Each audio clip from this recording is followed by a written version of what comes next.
मी सूरज रवींद्र पवार, डोंबिवली उपशहर प्रमुख। जे होल्डिंग घाटकोपरला पडलं, घाटकोपरला होल्डिंगमध्ये बरेच लोक मृत्युमुखी पडलेले आहेत। परत कल्याणला होल्डिंग पडलेलं आहे।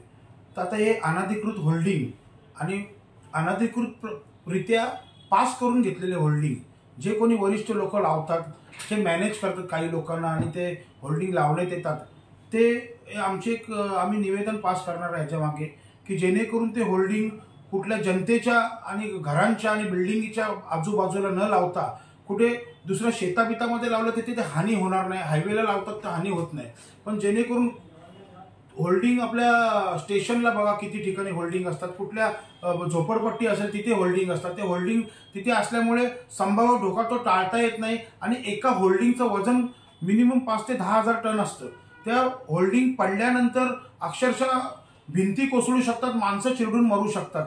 त्यांच्याबद्दल आम्ही आमच्या शहर प्रमुखांच्या नेतृत्वामध्ये, आमच्या शाखेच्या नेतृत्वामध्ये एक पत्र प्रस्तावित कॉर्पोरेशनला करणार आहे की डोंबिवली कल्याणमध्ये आपल्याला जे होल्डिंग लावायचे असतील ते होल्डिंगचा परिपूर्ण विचार करून त्यांचा सर्वे करून की जेणेकरून त्या होल्डिंगच्या माध्यमातून कोणाला जनतेला त्रास होणार नाही याची पूर्णतः दक्षता घेण्यात येईल।